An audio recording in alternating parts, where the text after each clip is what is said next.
Bonjour à tous et bienvenue dans cette nouvelle vidéo de formation. Aujourd'hui, nous allons voir ce qu'on appelle l'affichage séquentiel ou l'affichage multiplexé de plusieurs sources d'affichage. Donc, la dernière vidéo portait sur des matrices, sur des lettres et comment est-ce qu'on pouvait faire alimenter des lettres pour créer des jeux lumineux. Aujourd'hui, nous allons voir comment faire la même chose avec des afficheurs 7 segments. Donc, avec des afficheurs 7 segments, vous pouvez utiliser plusieurs afficheurs pour créer, je ne sais pas, un jeu de lumière ou bien un message que vous pourrez afficher. Donc, l'affichage peut être d'une valeur, peut-être la vitesse d'un moteur, peut-être la tension au borne d'une machine, peut-être le courant consommé par une machine ou peut-être d'autres éléments ou peut-être tout simplement vous voulez afficher un certain nombre de lettres en, en affichage séquentiel pour ne pas consommer beaucoup de pins et un affichage séquentiel instantané. Donc, vous voulez créer un jeu de lumière en affichage séquentiel instantané. Donc, aujourd'hui, nous allons voir ça. Donc, le schéma ici est très simple. C'est une connexion autour du microprocesseur Atmega 328P dont nous avons déjà longtemps présenté sur la chaîne.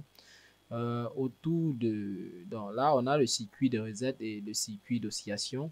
Là, on a un microprocesseur Atmega 328P, microprocesseur central dans les cartes Arduino Uno. Donc, c'est mieux de travailler avec le microprocesseur là. La réalisation pratique vous est plus facile. Avec la carte, c'est un peu modulaire. Tout. Donc, là, vous êtes vraiment au fait. Donc, quand vous réalisez l'Atmega 328P, vous touchez vraiment la chose du doigt. Ici, le circuit est très simple. Les afficheurs segments sont reliés à 8 pins, donc 1, 2, 3, 4, 5, 6, 7, 8. Donc, les pins de données sont reliés. Il y a 8 pins de données qui sont reliés au microprocesseur Atmega 328P et qui reçoivent donc les données pour les commander afficher 0, afficher 1 ou jusqu'à 9, donc de 0 à 9, donc 10 chiffres. Maintenant, la sélection de chacun des afficheurs se fait par les pins LCD1, LCD2, LCD3, LCD4. Donc, inutile de préciser ici que les trois groupes d'afficheurs sont reliés au même brouche, donc ils afficheront la même chose, mais pratiquement, selon vos besoins, vous pourrez faire varier. Là, c'était juste pour montrer que on peut afficher la même chose en temps réel sur quatre groupes ou trois groupes d'afficheurs. Donc, ça peut vous donner des idées pour des montages. L'exemple palpable serait probablement, vous pouvez avoir un montage où vous souhaitez avoir plusieurs points d'affichage. Donc, à dire plusieurs points d'affichage, c'est que ce point d'affichage-ci, par exemple, il peut être sur le montage que vous avez réalisé. Par exemple, c'est mon besoin présentement. Je suis en train de travailler sur un montage comme ça. Donc, ce bloc d'affichage-ci est sur le montage sur lequel vous souhaitez afficher les valeurs. Maintenant, ce bloc-ci, lui, il est plutôt à la réception peut-être des données dans une autre pièce, sur un autre montage sans fil. Donc là, maintenant, quand vous transmettez les informations, on reçoit et on affiche aussi en temps réel. Donc là, si on affiche ici en temps réel dans la pièce 1, je sais pas, 12 volts, peut-être ici, 13 volts, peut-être c'est une donnée que votre carte aura décryptée. Parallèlement, le Wi-Fi va transmettre ces informations. À la réception, on aura un décodage et un affichage dans un lieu totalement différent. Donc, ça peut permettre aussi de synchroniser les choses. Donc, c'est une idée intéressante. Pour ceux qui veulent juste faire des jeux de lumière, je vous laisse le programme. Vous allez voir comment le modifier pour l'adapter à votre besoin. Donc, inutile de préciser aussi que le troisième, comme j'ai dit tout à l'heure, les trois groupes de lettres sont reliés au même pin de données. Mais si vous voulez afficher peut-être instantanément ici certaines informations et afficher là d'autres informations, vous pouvez aussi modifier le programme pour ça.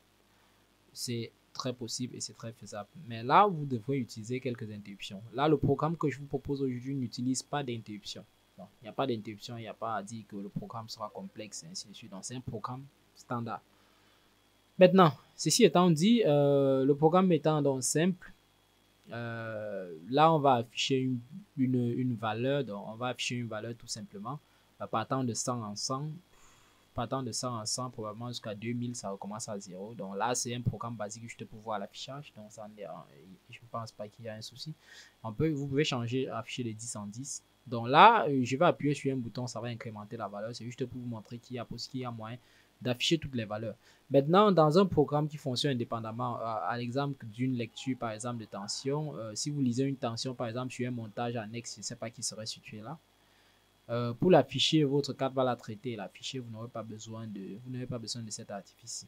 Donc là, ces deux boutons, si c'est juste montrer, pour pouvoir incrémenter, changer les chiffres, vous montrer que l'affichage séquentiel marche. Donc, l'affichage séquentiel, déjà, on a oublié de le rappeler. L'affichage séquentiel signifie que on allume cet afficheur-ci pendant un laps de temps très précis. On y envoie une valeur. Après, on l'éteint. On allume celui-ci, on y envoie une autre valeur. On éteint. On allume celui-ci, on envoie une autre valeur. Après un certain temps, on l'éteint et on fait la même chose ici. Mais vu que c'est tellement rapide, on aura l'impression que le premier allumé instantanément, le deuxième allumé instantanément, le troisième allumé instantanément, le quatrième allumé instantanément. Et c'est ça qui va tromper l'œil et pouvoir donc faire un semblant de continuité d'affichage. Donc, ceci étant donc dit, je pense qu'il serait temps de lancer la simulation. Donc, si nous lançons la simulation ici, donc vous allez voir, vous voyez que ça s'affiche de façon séquentielle. Vous voyez que là, ça s'affiche de façon séquentielle. C'est vrai que le calcul, c'est pas évident. Trois groupes d'afficheurs. Si j'appuie là, vous allez voir que instantanément, chacun des groupes d'afficheurs affiche 100. Bon, c'est un chiffre aléatoire. On pouvait mettre en 10, ça ne dérange pas. 200, vous voyez là, on est à 200 sur chacun des groupes. 300. Et vous voyez que là, chacune des lettres, vous voyez que chacune des lettres s'allume, ça s'éteint, ça s'allume, ça s'éteint. Donc, c'est ça qu'on appelle l'affichage séquentiel. Pratiquement, vous ne verrez quasiment pas de différence. Non, pratiquement, vous ne verrez aucune différence. Donc, là, vous ne verrez pas de clignotement comme ça. Donc, parce que c'est dans le logiciel, il y a le temps de calcul, il y a le temps de traitement, il y a le temps d'envoi, il y a beaucoup de choses. Il y a beaucoup de choses qui se passent par logiciel. Donc, maintenant, pratiquement, vous verrez comme si c'était en train d'afficher 300 en temps réel.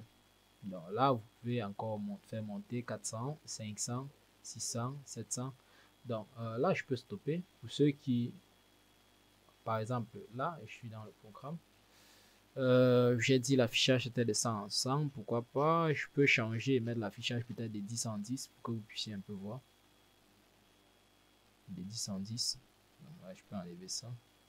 10 en 10. J'enlève ça. Je place comme ça. Et je reviens ici. Donc, si je relance, vous voyez là, je suis en 10 en 10. Donc, bien sûr, les 10 en 10, les 20 en 20, les 100 en 100, c'est juste pour la démonstration du fonctionnement séquentiel. Dans un programme normal, la valeur affichée sera peut-être déduite par des capteurs et consorts. On n'aura pas besoin des boutons pour incrémenter cette valeur ici. Elle se fera tout seul, peut-être par la détection d'un capteur, peut-être la fin d'un processus de calcul. Donc, ça va dépendre vraiment de votre besoin. Donc là, ce n'est que pour des fins explicatives ou des fins didactiques. Donc, je pense qu'on a couvert le point. Donc, là, le code, si on peut jeter un rapide coup d'œil sur le code pour ne pas... Là, le code, comment est-ce que le code se répartit? Donc, le code n'est pas très long. Donc là, il y a une boucle infinie donc, qui fait...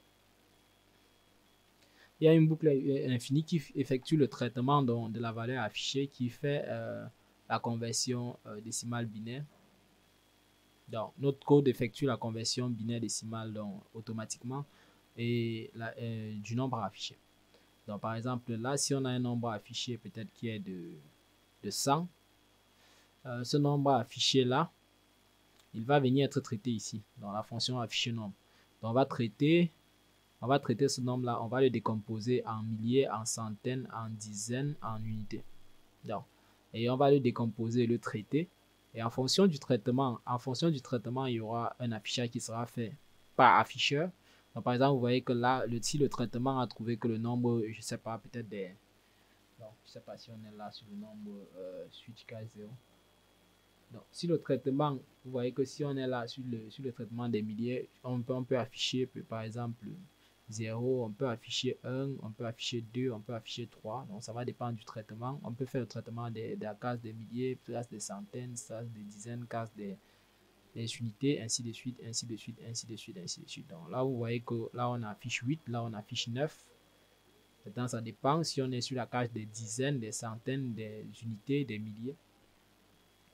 Donc, il y a un traitement qui se passe. Et là, il y a les fonctions pour afficher effectivement 1 sur le premier afficheur. Vous voyez là, il faut allumer certaines, éteindre d'autres lettres. Là, pour afficher 2, il faut allumer certaines LED, éteindre d'autres LED. Et donc, vous aurez le temps. Et là, dans la boucle principale, on ne fait qu'exécuter donc ce programme-là avec un délai extrêmement court. Donc, pour minimiser le temps de traitement. Donc, j'espère que le code pourra vous aider.